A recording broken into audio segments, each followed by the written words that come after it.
যে বাংলাদেশ এখন আফগানিস্তান হয়ে গেছে, হঠাৎ করে আফগানিস্তান হয়ে গেছে। ভারত আমাদের যে স্বাধীনতা আমরা পেলাম, দ্বিতীয় স্বাধীনতা, সেটাকে তারা খুব একটা ভালো চোখে দেখছে না। ফারাক্কাবাদের যে কয়েকটা সুইচ গেট আছে সবগুলো একবারে খুলে দিয়েছে, এর আগে কখনো কিন্তু একবারে দেয়নি। তো এটা কেন?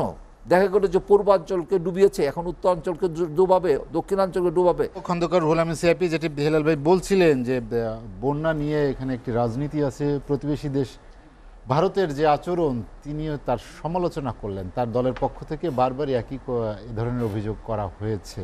আপনি জানেন, ব্যবসা বিষয়ে আপনার কি মনে হয় বাংলাদেশের মানুষ আসলে কেন ভুক্তভোগী? ধন্যবাদ, আপনি সঞ্চালনা খুব সুন্দর করেন, আপনাকে ধন্যবাদ। আজিজুল বারী হেলাল ভাইয়ের, যিনি একসময় খুব তুখোর মানে জাদ্রেল একজন নেতা ছিলেন, ছাত্র নেতা ছিলেন, সেই আমাদের হেলাল ভাই এখনো আছেন, তিনি নেতা আছেন, এখন তো কেন্দ্রীয় কমিটিতে উনি তথ্য বিষয়ক বা এই ধরনের কিছু ভালো সম্পাদক আছেন। আরেক হেলাল ভাই আছেন জাতীয় পার্টির। আর সামনে যারা দর্শক আছেন এ রাত্রে দেখছেন, সবার প্রতি আমার শ্রদ্ধা। আর বিশেষ করে এসএ টেলিভিশনের কলাকুশলী, তাদেরকে আমি সাধুবাদ জানাই। যে কথাটা বলা হয়েছে অ্যাকচুয়ালি এটা বাধ্য হয়ে বলছি, মানে এই ধরনের কখনো আমি আপনার নোয়াখালীতে, কুমিল্লাতে বা এই সমস্ত এলাকায় আমি কখনো বন্যা দেখিনি, এবং আমার জানা মতো 48 বছরের ইতিহাসে আমরা পাইনি। তো হঠাৎ করে যেভাবে বন্যাটা আসলো, আর প্রকৃতপক্ষে এই চট্টগ্রাম সাথে ঢাকা বা অন্যান্য অঞ্চলের কিন্তু মেইন সংযোগস্থল কিন্তু আমাদের এই ফেনী। এই ফেনীটাকে এইভাবে আপনার যেভাবে একেবারে পানির নিচে হঠাৎ করে, এটার কোনো প্রিপারেশন ছিল না, তো হঠাৎ করে যেভাবে আপনার পানির নিচে তলিয়ে গেল, এখন 24 জনের উপরে অলরেডি মারা গিয়েছে, এবং মানুষের মধ্যে যেরকম হাহাকার। এবং আজকে একটা পোস্ট পড়লাম, আমার ভাতিজা, সে 3 দিন পরে তার ফ্যামিলির সন্ধান পেয়েছে, এবং আল্লাহর কাছে শুকরিয়া করছে যে আমার আর কিছু দরকার নেই, আমার ফ্যামিলি মেম্বার আমি পেয়েছি। তো এই যে এই ধরনের মডার্ন একটা যুগেও যদি আমাদের 3 দিন 4 দিন ফ্যামিলির সাথে আমাদের দেখা সাক্ষাৎ হয় না, মানে কীভাবে আছে, কীরকম আছে তাও আমরা জানতে পারছি না, এরকমভাবে করা হয়েছে। এটা কিন্তু অনেকটা আমরা ম্যান ক্রিয়েটেড এটা বলে থাকি এটা। আর না হলে আপনার তাদের যে বার্তা যারা ছাড়া হলো তারা কিন্তু আমাদের জানায় নেই, এবং তারা বলছে যেটা যে তাদের সাথে সেই ধরনের কোনো আমাদের চুক্তি নাই। কিন্তু এটা ইন্টারন্যাশনালি যে এটা নিয়ম যেটা আছে, নিয়মটা তো মানা উচিত। এবং তারা বলছে যে আমরা বুঝতে পারি না এইভাবে হয়ে যাবে, কিন্তু এখন তো স্যাটেলাইট টিভির মাধ্যমে সব কিছু বোঝা যায় যে কোথায় কিভাবে হচ্ছে। এটা যে ইচ্ছাকৃত তারা ছেড়ে দিয়েছে, তাদের হঠাৎ করে তাদের যে সমস্ত মিডিয়াতে আমরা দেখেছি এর আগে বাংলাদেশের ভূয়সী প্রশংসা করা হতো, এবং বলা হতো বিভিন্ন লেয়ারে পাকিস্তান ইন্ডিয়ার চাইতেও বাংলাদেশের অবস্থা ভালো আছে। এখন তারাই বলছে যে বাংলাদেশ এখন আফগানিস্তান হয়ে গেছে, হঠাৎ করে আফগানিস্তান হয়ে গেছে।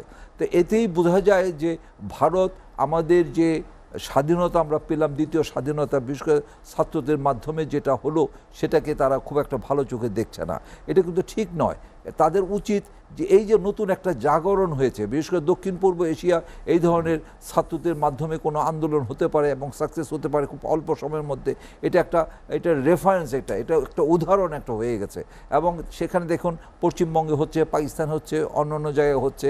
এর আগে আপনার শ্রীলঙ্কা হয়েছে, শ্রীলঙ্কাতে ছাত্রদের হয় নাই, সর্বময় জনগণের মাধ্যমে হয়েছে। এই যে বাংলাদেশের যে সুন্দর একটা ঐতিহ্যপূর্ণ যে একটা আন্দোলন, এই আন্দোলনের ফসল কিন্তু আমরা ঘরে নিতে চাচ্ছি না, তখনই এইভাবে বন্যার মাধ্যমে, পানির মাধ্যমে আমাদেরকে শাসন করতে যাচ্ছে। আমি মনে করি এটা বাংলাদেশের জন্য ভালো হয়েছে এই কারণে, আমরা এর আগে দেখেছিলাম যখন ইরানে ইসলামী বিপ্লব হয়, বিপ্লব হওয়ার পরে সমস্ত আপনার মুসলিম দেশের মাধ্যমে অন্য কান্ট্রি মিলে আপনার ইরাকের মাধ্যমে আপনার যুদ্ধে চাপিয়ে দেওয়া হয়েছিল। ওই কারণে কিন্তু দেখা যায় ইরান তারা নিজেদের মধ্যে একত্রিত হয়েছে, তাদের মধ্যে ভুল বোঝাবুঝি যেটা ছিল তারা স্ট্রং শক্তিতে রূপায়িত করেছে। তদ্রূপ এখন দেখেন ইরাকের কী অবস্থা, ইরান কোথায় চলে গেছে।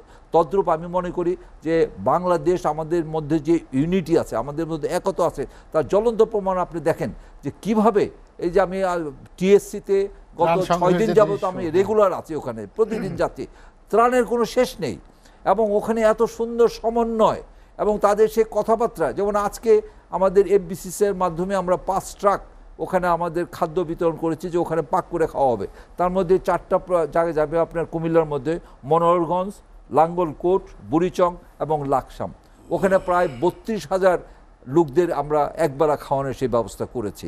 এখানে কি হয়েছে, এখান থেকে দেখলাম আমাদের সামনে ডিসি সাহেবের সাথে কথা হলো যে এফবিসিসিআইয়ের মাধ্যমে গাড়ি যাচ্ছে, যত রাত হোক আপনি এটা রিসিভ করবেন এবং রিসিভ করে আগামীকাল পাক করানো হবে আপনার মাধ্যমে, এটা যেন সব সুন্দরভাবে ডিস্ট্রিবিউশন হয় এবং প্রত্যন্ত অঞ্চলে যেন এটা চলে যায়।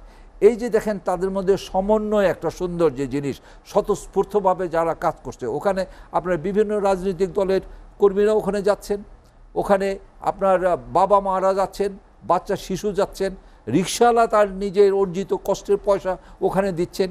এক মহিলা আসছে যে আমার তো আর কিছু নাই, শুধু কানের দুল আছে, আমি এটা দিতে চাই। এই যে তাদের মধ্যে আগ্রহ, অনেক আবার বলছে, সমালোচনা তো করে যে আপনি স্বর্ণের দোকানে বিক্রি না করে কেন এখানে আসলেন। অ্যাকচুয়ালি এটা তার অনুভূতি, তার একটা বহিঃপ্রকাশ। যে অনেকে ঘরে জমানো টাকাও দিচ্ছেন মাটির পাত্র ভেঙে। এবং একজন আসছেন যে আমার মা এটা রেখেছে, মা 5 বছর আগে মারা গিয়েছে, আমরা ভাঙি নাই, এটা এখানে আসলাম, তাহলে কি আমরা ভাঙতে পারবো? বলে হ্যাঁ অবশ্যই ভাঙেন, ভেঙে দেখেন কি আছে। এই যে মানুষের মধ্যে আগ্রহ উদ্দীপনা এবং একতাবদ্ধতা, এইটাকে আমাকে খুব আলোকিত করেছে এবং আমি খুব আশাবাদী যে বাধা আসলে এই বাধাতে কিন্তু অনেক দূর এগোনো যায় এবং নিজেদের মধ্যে ইউনিটি বেড়ে যায়। এই বাড়ানোটা আমরা দেখলাম এবং সবার মধ্যে কি সুন্দরভাবে সুশৃঙ্খলভাবে। অন্য ব্যাপার দেখা গেছে যে এই যে আপনার 5 তারিখের পরে যেভাবে চুরি ডাকাতি বা নানান ঝামেলা হচ্ছিল, এখন কিন্তু সেটা নেই। সবাই আপনার ওই বন্যা উত্তরদের কীভাবে সাহায্য সহযোগিতা করবে, কিভাবে তাদের ওখানে যাবে, কিভাবে ত্রাণ পাঠাবে। আপনার টিএসসিতে আমি ওখানে যা দেখলাম, জিমনেশিয়ামে, মানে এখানে জায়গা হচ্ছে না, সেই জিমনেশিয়াম বিরাট বড় স্টেডিয়াম ওখানে রাখছে এবং ছেলে মেয়েরা সারাদিন প্যাকেট করছে। আমরা যেমন বলছিলাম আমরা 5 ট্রাক ড্রাই ফ্রুট দিব, কীভাবে দেবো, আমরা কি একবারে এনে দেবো নাকি প্যাকেট করে দেবো? বলে স্যার আপনাদের প্রবলেম হলে আমরা করব, আমাদের ছেলে মেয়েরা আছে তারা করবে।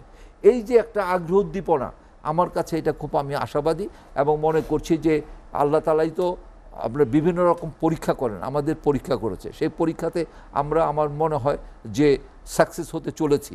কারণ তাহলে কিভাবে আমাদের ছেলে মেয়েরা এবং সবার মধ্যে যে আগ্রহ উদ্দীপনা, এটা তো অন্য সময় আমরা দেখিনি। যেটা এই জন্য আমি বলি যে বন্যাটা আসার কারণে এবং এটা যে একটা দেশের মাধ্যমে হয়েছে। এবং আপনি দেখেন আবারও যে কথাটা আমাদের হেলাল ভাই বললেন যে আপনার ওই ফারাক্কাবাদের যে কয়েকটা সুইচ গেট আছে সবগুলো একবারে খুলে দিয়েছে, এর আগে কখনো কিন্তু একবারে দেয়নি। তো এটা কেন? দেখা গেল যে পূর্বাঞ্চলকে ডুবিয়েছে, এখন উত্তরাঞ্চলকে ডুবাবে, দক্ষিণাঞ্চলকে ডুবাবে। অ্যাকচুয়ালি এটা কিন্তু না, আমরা পারি, ডিজাস্টার ম্যানেজমেন্ট আমরা করেছি, আমাদের মধ্যে ইউনাইটেড আছে, আমরা চাই স্বাবলম্বী হয়ে আমরা এগোনো এবং ইনশাল্লাহ মাথা উঁচু করে আমরা পৃথিবীর বুকে ঠিকই খন্দকার রুহুল আমিন।